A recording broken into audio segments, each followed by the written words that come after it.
Capítulo 1. A ansiedade pulsava no interior de alguns jovens. Um grande sonho encenava-se no teatro de suas emoções. Movidos pela euforia, percorriam como crianças os corredores das salas de aula da Faculdade de Medicina. Olhos fixos nas paredes, cativados por estranhas e belas imagens que retratavam detalhes dos tórax e músculos. Imagens de corpos nus dissecados revelavam que por dentro os seres humanos sempre foram mais iguais do que imaginaram. A fotografia de um cérebro saturados de reentrâncias, como riachos que sulcram a terra, indicava o centro vital de nossa inteligência e de nossas loucuras. Chegou o grande dia, o mais esperado e o mais temido. Os novos alunos teriam a primeira aula de anatomia. Desvendariam os segredos do objeto mais complexo da ciência, o organismo humano. Aguardavam, impacientes, seus mestres do lado de fora do laboratório, que exalava um ar de enigma. Não lhes cabia no imaginário o que os esperava. Queriam ser heróis da vida, aliviar a dor e prolongar a existência. Mas o currículo insensível da medicina os abalaria, sem nenhum preparo, com a imagem grotesca da morte. O sonho de se tornarem heróis da vida receberia um duro golpe.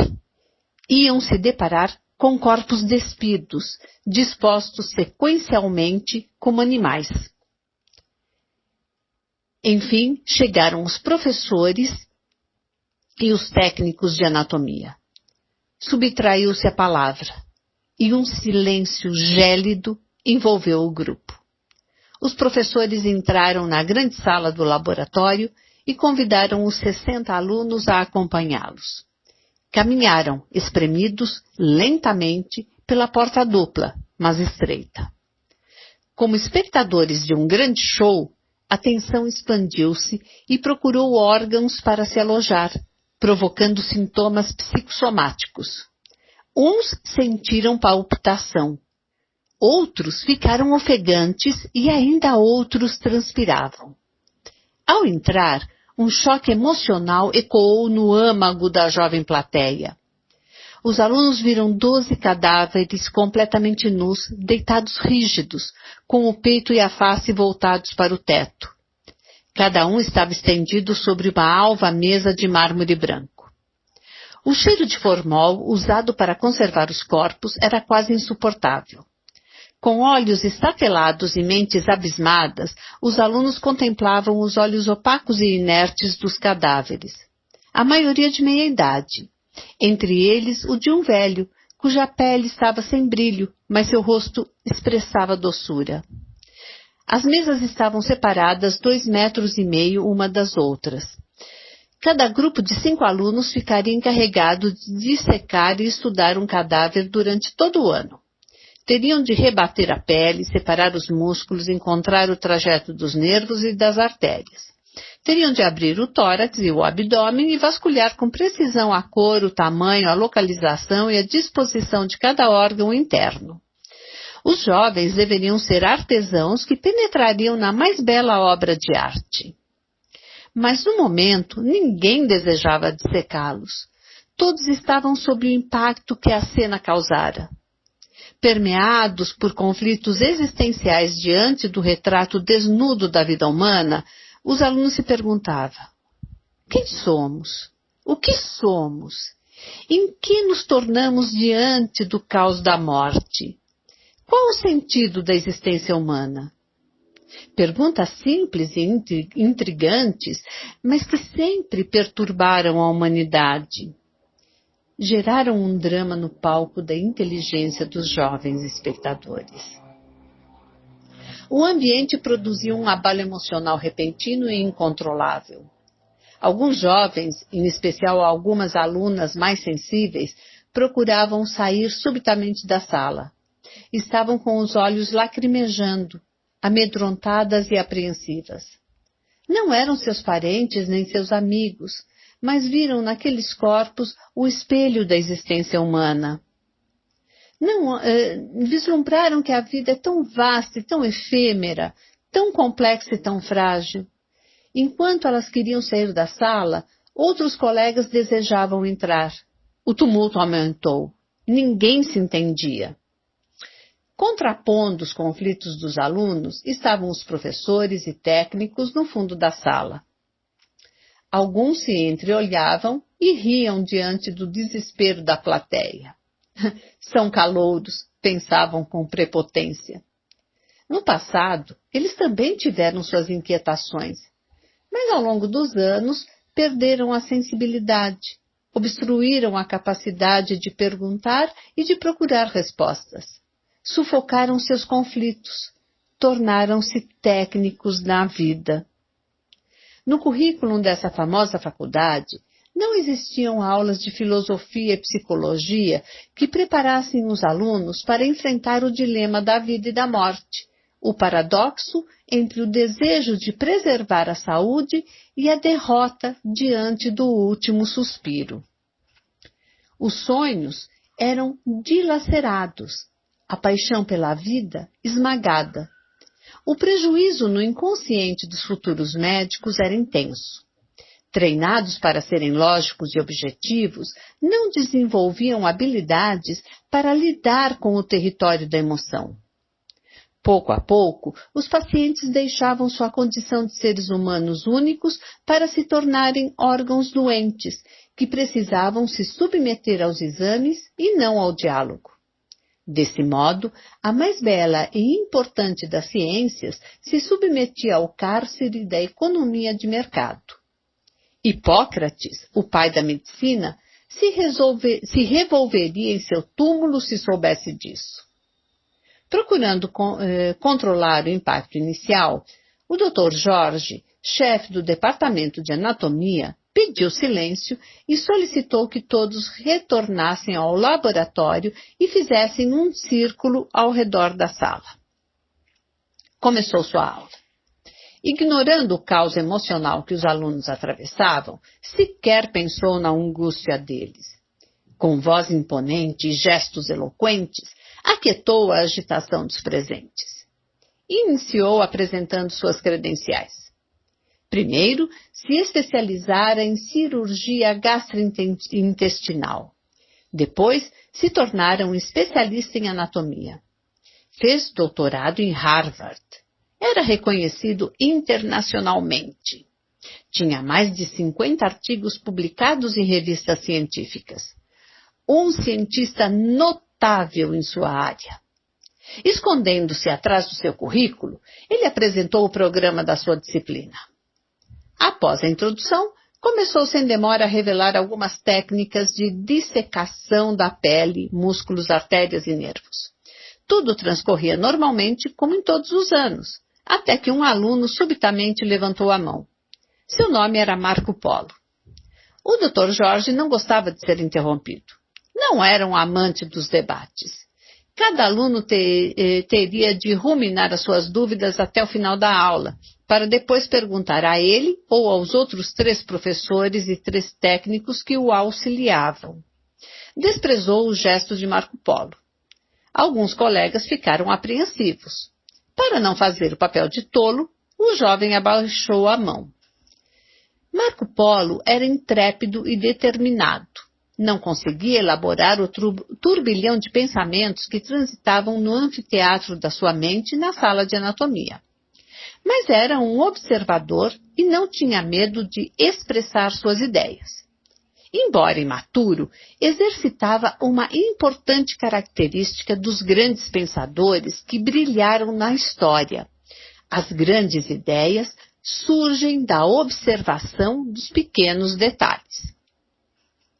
5 minutos depois de ouvir sobre técnicas e peças anatômicas, Marco Polo não suportou o calor da sua ansiedade. Estava transpirando. Novamente estendeu a mão.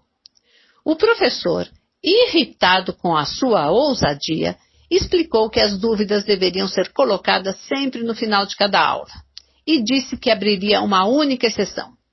Fez um gesto com as mãos para que Marco Polo falasse, como se lhe prestasse um grandioso favor. Com uma sinceridade cristalina, Marco Polo perguntou: qual é o nome das pessoas que vamos dissecar? Dr. Jorge recebeu um golpe com a pergunta. Olhou para os professores que o auxiliavam, meneou a cabeça e balbuciou: sempre há algum estúpido na turma. Com a voz impostada respondeu: esses corpos não têm nome. Diante da resposta seca, os alunos saíram repentinamente da apreensão para o riso tímido. Constrangido, Marco Polo passou os olhos pelos cadáveres e comentou: como não tem nome? Eles não choraram, não sonharam, não amaram, não tiveram amigos, não construíram uma história? A plateia ficou muda. O professor mostrou-se indignado, sentiu-se desafiado. Então debochou do aluno publicamente. Olha, rapaz, aqui só há corpos sem vida, sem história, sem nada. Ninguém respira, ninguém fala. E você está aqui para estudar anatomia. Saiba que há muitos médicos medíocres na sociedade porque não se dedicaram a essa matéria. Se não quer ser mais um deles, deixe de filosofar e não interrompa a minha aula. Os alunos fizeram um burburinho maior, sentindo que Marco Polo levou uma lição que o paralisaria. Diante das risadas mais soltas, o professor sentiu-se vitorioso. Mas Marco Polo ainda teve fôlego para retrucar. Como vamos penetrar no corpo de alguém sem saber nada sobre sua personalidade? Isso é uma invasão. E para alfinetar seu professor, resolveu filosofar. Emendou: O Homem Sem História é um livro sem letras. A plateia ficou surpresa com a dimensão da frase. Interrompendo-o, o Dr. Jorge foi direto e agressivo. Vamos parar com essa filosofia barata. Se você quer ser um detetive que investigue a identidade dos mortos, escolheu a faculdade errada. Vá fazer carreira policial. Os colegas desta vez zombaram de Marco Polo. Alguns emitiram sons como se estivessem numa disputa, num estádio. Marco Polo observou a cena e ficou abalado. Não tanto pela agressividade do professor, mas principalmente pela complexidade da mente humana. Há poucos minutos, seus colegas estavam numa sala de terror, e agora no centro de um picadeiro, e ele era o palhaço. Começou a entender que a dor e o riso, a loucura e a sanidade estão muito próximas. Em seguida, o professor fechou a questão dizendo: esses cadáveres não têm história. São mendigos, indigentes, sem identidade e sem família. Morrem pelas ruas e nos hospitais e ninguém reclama a existência deles. Não seremos nós que a reclamaremos. Além de humilhar publicamente seu intrépido aluno, ele o desafiou com sarcasmo. Fitou-o e disse-lhe: se você quiser tentar identificá-los, procure informações na secretaria do departamento. Ah, e se por acaso encontrar uma história interessante de um desses indigentes, por favor, traga-nos para que possamos ouvi-la. Com isso, Marco Polo calou-se. Um professor auxiliar sussurrou aos ouvidos do chefe: parabéns, você foi terrível com o garoto. Um outro lhe expressou: você é um especialista em cortar as asas dos novatos. O Dr. Jorge sorriu. Entretanto, sua emoção não estava numa lagoa plácida, mas um mar atormentado. Nunca um aluno levantara essas questões no laboratório de anatomia. Marco Polo saiu daquela aula com a impressão de que há um preço a pagar para os que querem pensar. Era mais confortável silenciar-se, seguir o roteiro da grade curricular e ser mais um aluno na multidão. Todavia, o conforto de calar-se geraria uma dúvida impagável com a sua própria consciência. Tinha de fazer uma escolha. Capítulo 2. Marco Polo estava inconformado pela maneira como fora tratado por seu professor. Ele se questionava sobre a pertinência de suas perguntas. Não podiam ser tolas. Cada ser humano é um mundo, pensava ele. Muitos amam a rotina, outros não vivem sem aventura. O jovem pertencia ao segundo grupo. Detestava o mercado da rotina. A última frase do Dr. Jorge provocara sua inteligência. Não saía da sua mente. Tornara-se um desafio obsessivo. No dia seguinte, foi atrás dos papéis que registravam a entrada dos cadáveres. Ficou decepcionado. Não havia registro de nomes, atividades e parentescos. Após folhear diversos papéis, apenas encontrou uma informação vaga, sem detalhes, sobre um dos corpos. A informação foi colhida por uma das assistentes sociais do hospital da faculdade. Ela relatou que o velho possuía um apelido bizarro, poeta da vida. Escrevera no prontuário: um mendigo maltrapilho, apelidado de Falcão, que frequenta a praça central da cidade, identificou o corpo. Ele não conseguiu expressar-se. Tudo indica que seja portador de uma grave e incapacitante doença mental. Por isso, não deu detalhes do morto. Apenas disse que ele era seu amigo e se chamava Poeta da Vida. Essas palavras vagas mexeram com o imaginário de Marco Polo. Quem poderia ser? Por que o indigente morto tinha um apelido estranho de Poeta da Vida? Refletiu. Procurou a assistente social para mais informações. Marco Polo encontrou-a conversando com uma psicóloga. Ele se identificou e perguntou-lhe como poderia encontrar o tal de Falcão descrito em seu relato, pois queria entrevistá-lo.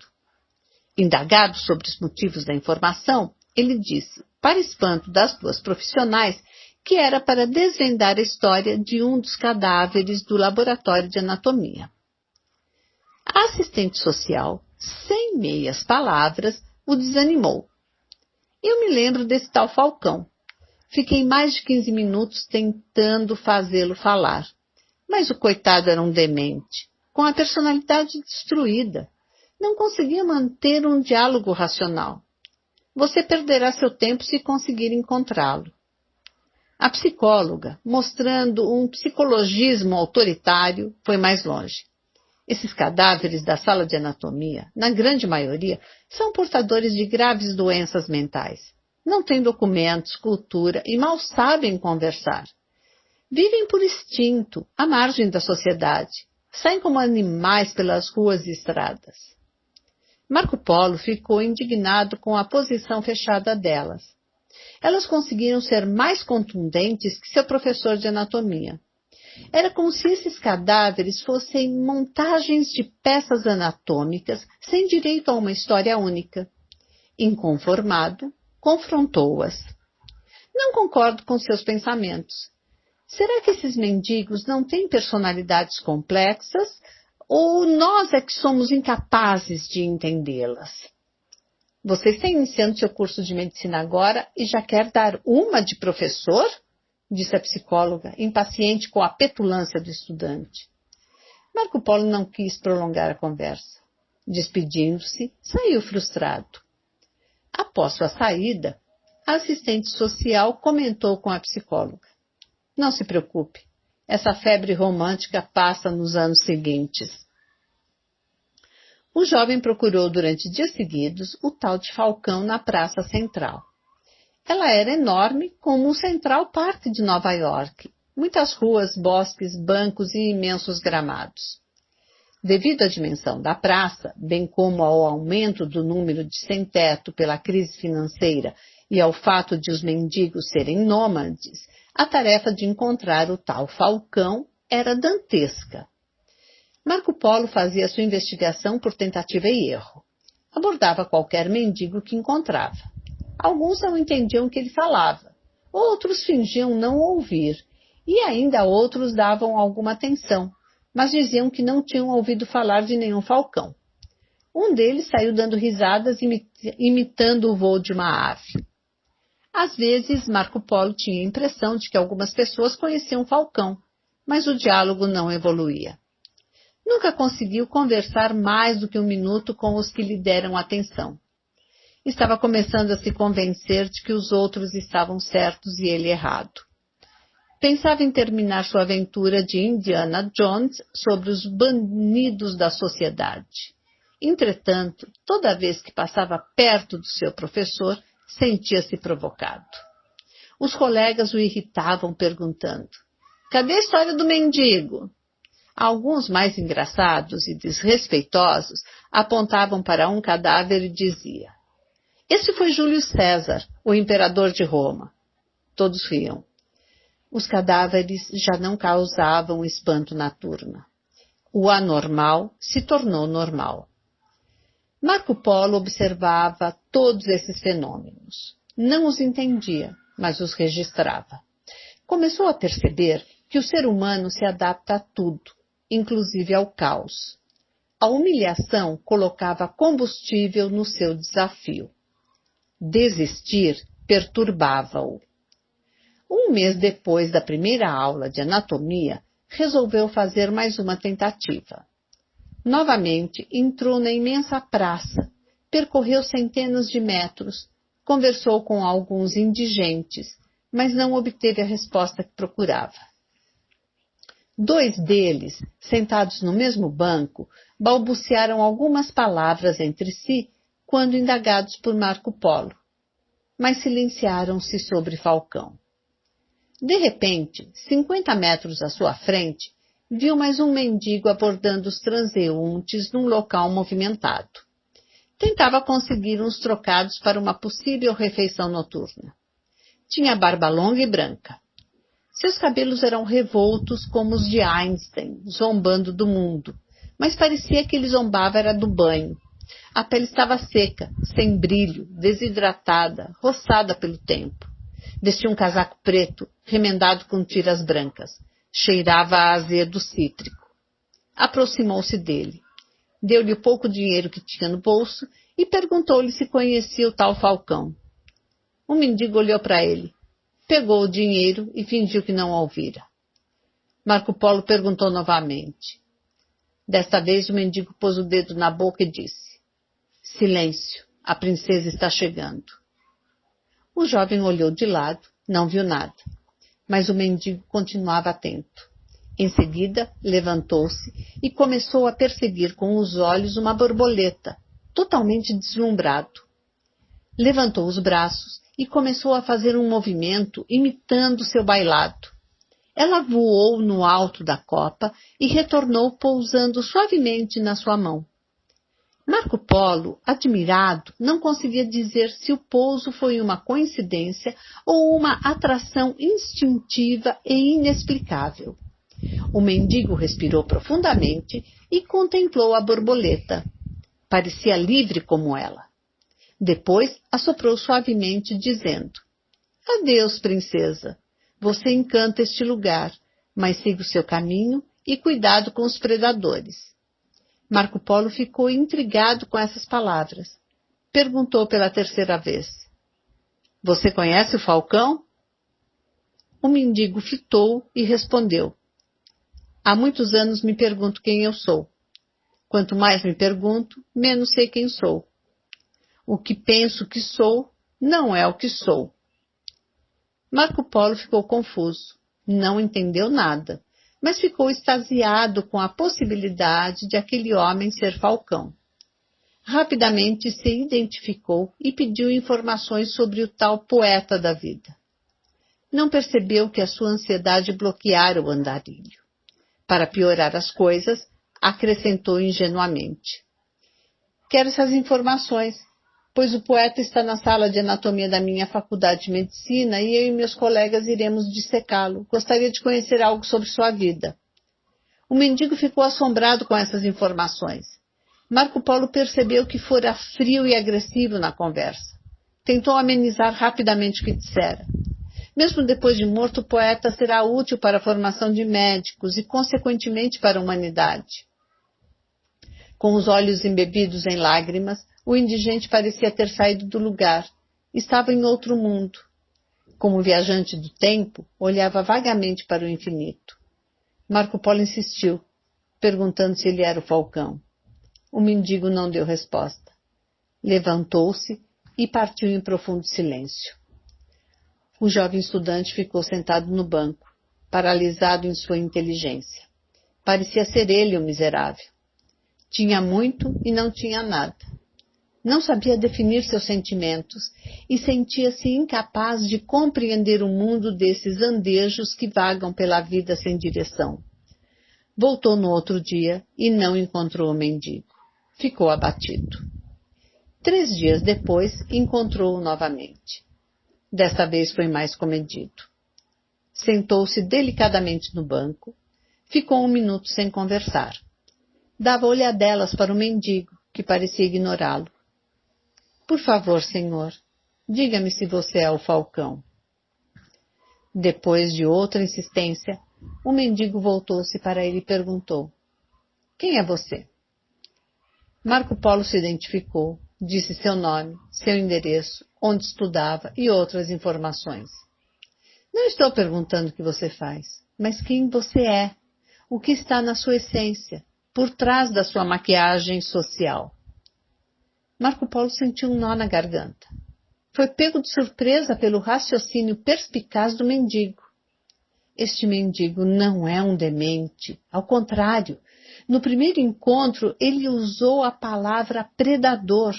Agora fala sobre maquiagem social, analisou. Não soube o que responder.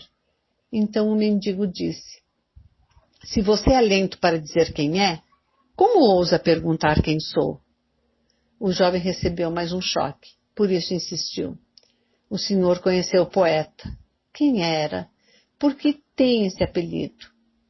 Garotos perfumados, trajando belas roupas, vivendo na superfície da existência. Quem são vocês para estudar o poeta da vida?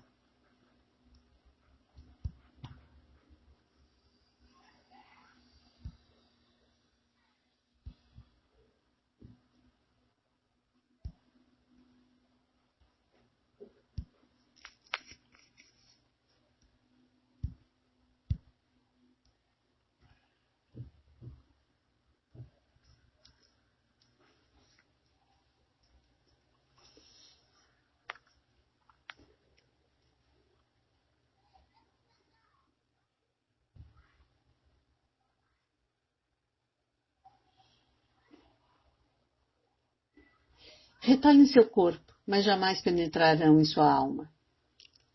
Tais palavras abalaram Marco Polo. Era um raciocínio brilhante, embora ofensivo. Convenceu-se de que esse mendigo era o Falcão. Em seguida, fez-se um silêncio gélido. O mendigo levantou os braços, cerrou os olhos e ouviu atentamente a serenidade do farfalhar do vento nas folhas das árvores próximas.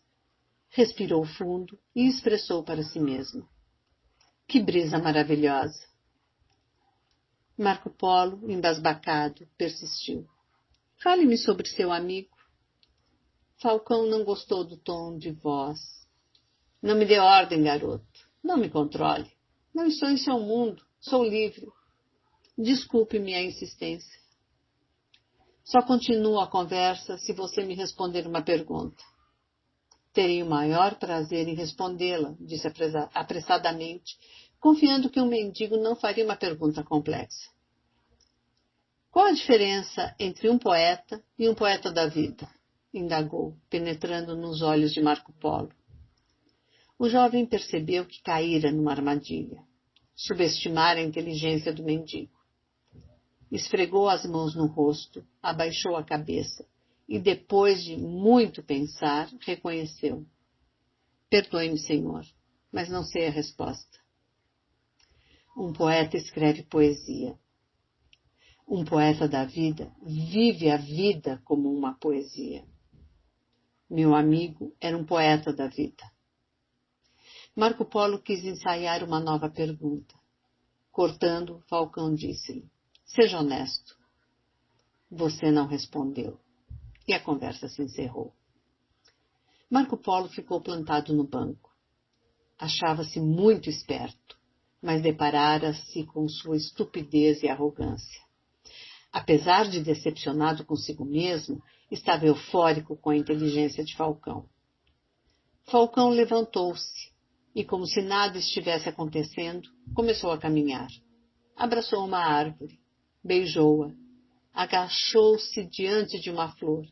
Parecia querer penetrar-lhe as entranhas. Dizia algumas palavras inaudíveis, como se estivesse fazendo uma oração ou elogiando a flor. Marco Polo, teimoso e com a voz embargada, arriscou dizer algo para manter o vínculo. Até amanhã. Falcão se levantou e comentou. O tempo não existe, garoto. Amanhã a chama da vida pode ter se apagado. Em seguida, saiu sem